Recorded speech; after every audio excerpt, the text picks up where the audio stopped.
Okay, hear me out. 180 UN has meta potential. Okay, so in today's video, I'm going to be going over a bit of a funky combo I came across that weirdly has really good, not just niche use, but just use in general in competitive Beyblade X. So as most people know, 160 UN is the stock combo that comes with Golem Rock. However, not many are fans of low-res bits on high recoil blades and or ratchets simply due to being burst prone. So, while 160 UN is a solid counter-attack combo for defense types, it is still a bit risky and kind of ruins the whole defense thing, since there's one more thing you got to look out for. So a lot of the time people just put something like 760 hex or even just a 760 or a 60s height ratchet that's maybe a bit more rounded off, whether it be 3, 5 or 9. But if you're into competitive Beyblade X, you probably know that the higher ratchets tend to have tighter resistance compared to 60 height. Not to say you can't find or color swap to get some, pretty stiff 60 height ratchets, but just as a general rule of thumb, the higher you go, the tighter the ratchets. So just for example now on screen, like if you listen out for the clicks, this is a 360. This is a 370.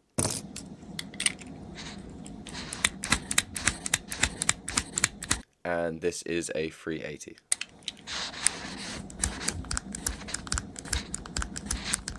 So as you can hear on the 60 height, there's still a click, but it's kind of light and it's like, yeah, just a very light sounding click. That's basically it.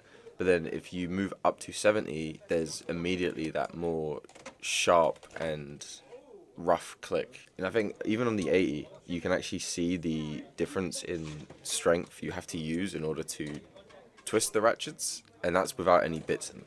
And on that same point, while I was messing around with some weird new combos for Aero, I decided to try 180 UN, which I only tried because the day before I used the same 180 ratchet but on Whale Wave and Hexa, and when I tried to twist it off by hand, it felt like it was super glued, like it was not moving. So off thought, I just thought, hey, like if it's that tight on high res, surely it's gonna be somewhat decent on low res as well. And to my shock and horror, it's basically the same burst resistance as like a three-sided a 60 height ratchet on like a high res bit. Yeah, you can still twist it with your hand, like what I mean, like a good enough hit, it's gonna burst, it'll come off. But unless you're running like an insanely aggro attack blade, you're probably not even gonna ratchet burst. You'll probably bit burst because that's all I've really seen. But yeah, I decided to do some test battles just to see how well it held up, and there was a couple things I noticed. The first being, as I've just mentioned, it's just way less burst prone to not just any other 60 height ratchet, but any ratchet in general I've tried. Now, obviously, this could just be I got lucky with a really tight 180, and the rest out there might not be as tight, or you might have to color swap to get the same tightness or more tightness. But either way, for a attack focused ratchet to burst less from my testings compared to like a 9 on any height is pretty crazy. If you've been thinking about buying Beyblades, you should definitely check out Mall of Toys. They have a huge selection of Beyblade X, including CX pre-orders, and better yet, they will price match, so you won't find it anywhere cheaper. USA customers also qualify for free shipping at the moment, with international orders available. They've been a great source of Beyblades for the community, so if you need a trusted seller, I highly recommend you check them out. To get 5% off your order and help the channel going forward, check out the link in the description. 2. Now this is the weird one why I actually think this could be somewhat meta potential and extremely viable. Is because you're technically running 160 UN. Now obviously you're not, you're running 180 UN, but because UN brings you down 2 height levels, unlike a low bit like low rush or low flat that brings you down 1. So with a lot of case people going 180 and then low rush, so they technically have a 170 blade on low rush or rush, however you want to trick yourself into thinking.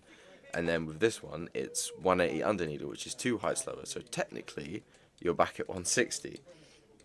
Now obviously this is still going to change your movement patterns and behavior and things, because the 180 and 160 are both shape different, so your weight distribution and placement is going to be off. So there are going to be some slight differences you notice, but overall it should be pretty much the same. Now, and on that same point of lowering, it's not just great on blades that are quite round, heavy, and wide, like Aero, but more aggro focused stuff. So things like Phoenix Wing, Drum Buster, Well Wave, your defense types like Golem Rock, now on actual 160 instead of, I guess, technically like a 140 height with regular 160 combo. So even though you're brought up to normal height and your under needle is now sort of just a normal needle bit, if that makes sense, you can pretty much use it as like a standard stamina or defense combo. So in the case of Rod, you can now have a 160, which is great for counter attacks and parry a hit, things like that. But you don't have to necessarily give up all of the burst risk, because now you have more burst resistance. So things like Wolf and Rod, they should excel with combos like this anyway. Now, I didn't want to just do solo test battles either, because when does that ever translate into real world practice in this game? But I decided to take the 160 UN combo to a tournament where essentially the format was you make 5 blades with no repeating parts, and then your opponent bans 2, and then you just use whatever you're left with. So any chance I got to use Aero, I definitely did, just to see how it actually holds its own in a true environment. Now, it's basically just the same issues as the previous video on Aero UN, which is like try and bank shot more because you don't want to be on the wrong side, because the recoil it generates can self KO anyway. But not to mention a fresh blade that isn't blunted, so watch out for that. But other than that, it's basically your standard counter attack. It will hold its spin, save it, and as soon as you make contact, violence. I definitely think people should try this out. It's interesting because it's finally giving us a use for the higher height ratchets, which I think has been a pretty big problem for Beyblade X, just because I think there's a lot of bias towards 60 height purely because obviously lower, so less burst resistance. But now we have the option to essentially have 2 ratchets in the same deck, because this is why I'm like really overthinking this. Because think of it this way, right?